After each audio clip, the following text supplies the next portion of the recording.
Hey guys, Wallace here. Happy Friday. Let's talk about organization. We've got the essay Living Well, Living Good. Now this is a throwback to the previous week. We're going to talk about living well, living good. Then we're going to talk about the Tucson Zoo. And when you come in on Monday, we're going to compare the two and talk about how each author uses specific organizational writing types or patterns or methods to get a point across. So let's break down Living Well, Living Good. Now, if you're at home, go ahead and make a piece of paper look like my piece of paper. Kind of follow along with me so you can kind of commit this to memory, because this is what we're going to need to focus on. Now, each essay we've read, Living Well, Living Good in the Tucson Zoo, has multiple parts. I mean, it's all one thing, but the author organizes his or her thoughts into parts, and those parts have different modes of writing. They have different purposes.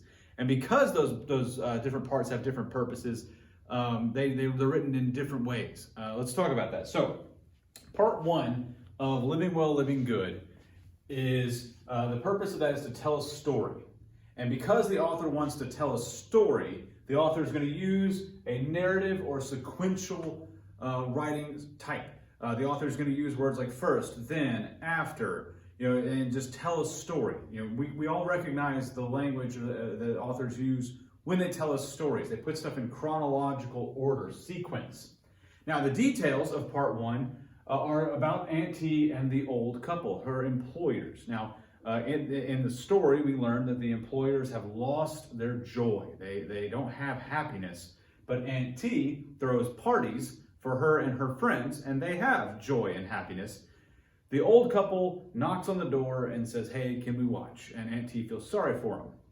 Now, remember, in the essay, Aunt T was not telling the story. Maya Angelou was telling, or is writing the essay. So Maya Angelou tells us the story of Aunt T and the old couple because in part two, Maya Angelou wants to explain an idea. So she shifts here from telling a story in sequential order to explaining an idea. And the fancy word for that is expository writing. Explain, expository, to expose. The idea here is that there is an idea there, and you use your language, your words, your essay to expose that idea or expose your audience to the idea. Language is fun. And there's also a little bit of a persuasive element to it. We usually think of persuasive and expository writing as two distinct things. If I'm writing an expository essay, I'm just explaining an idea or exposing my audience to my ideas. If I'm writing persuasive stuff, I'm requesting that the audience agree with me or think that my ideas are the best. I would argue that Maya Angelou thinks in this essay, she lays out how we should be living our lives, even though she never explicitly uses persuasive language. Persuasive language would be like, you should do this. Should is a key element of persuasive language. All right, so part one, the purpose is to tell a story. There's the details. Part two is explain an idea. And she comes out and states her thesis. She says, living well is an art.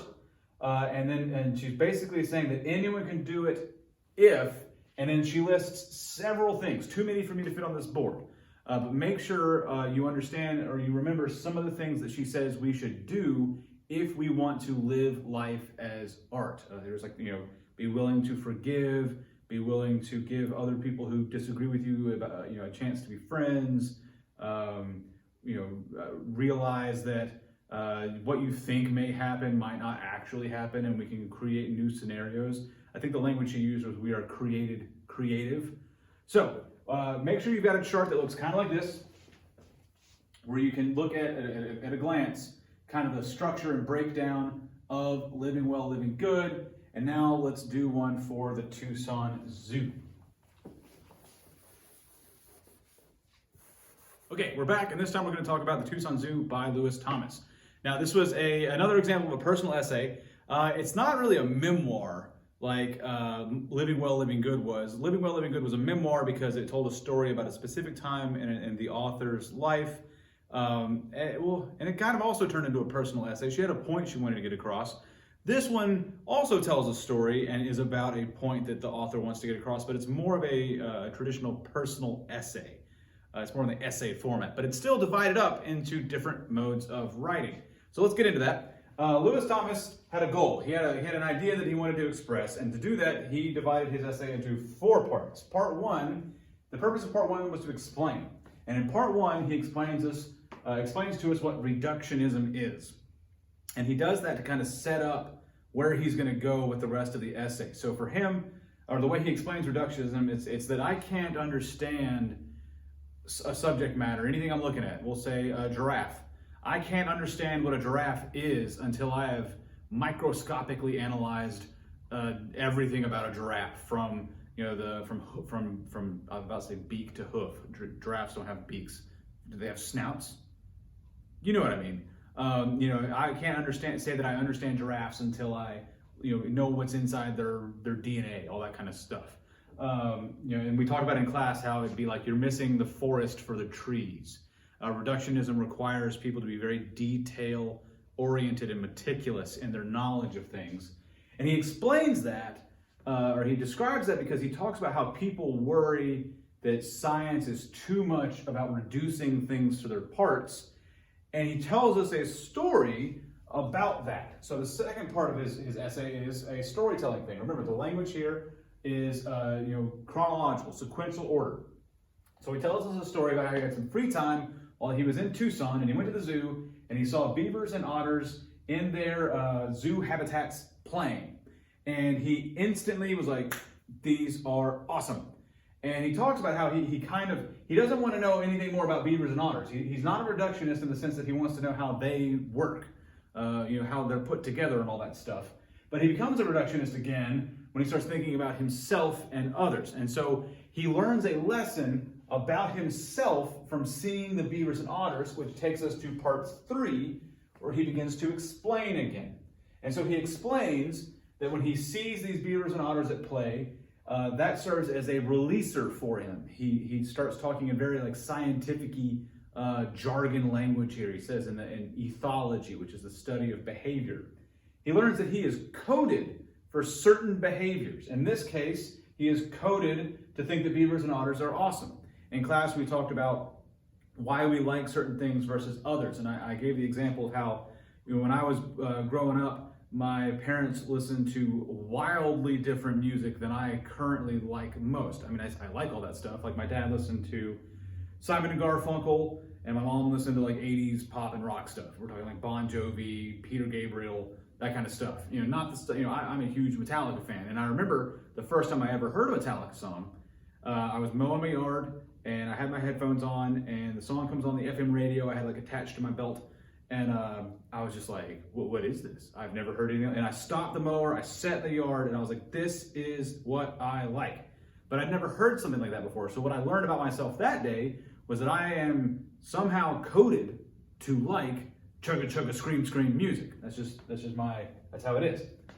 So he takes this lesson that he learns about himself. Also think about that. I want you, while you're this weekend, think about can you explain why you like certain things? And does Lewis Thomas's argument here explain that?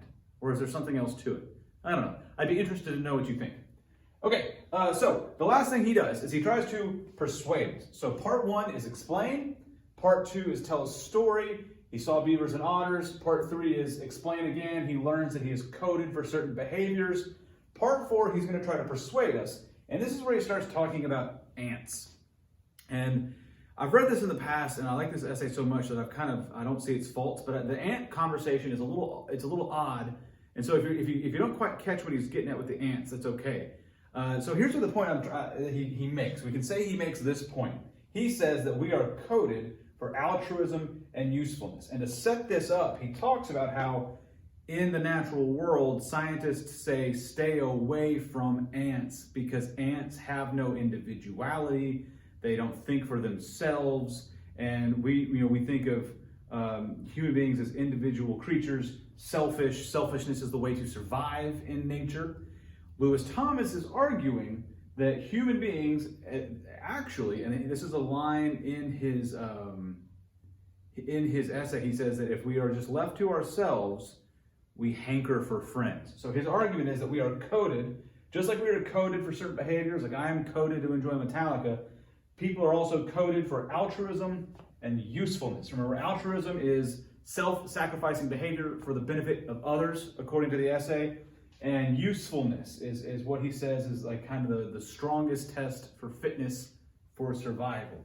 So both of these essays, Living Well, Living Good, and the Tucson Zoo, show us an author telling us a story to help prove a point about how they think we should live our lives.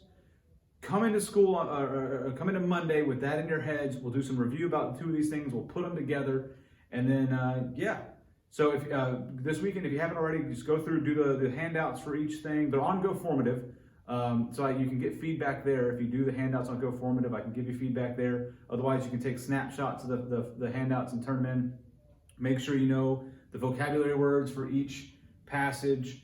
Yeah. If you have any questions, email me at walls@mcnary.org or send me a message on Google Classroom. Hope you guys are having a good one, and I'll talk to you soon.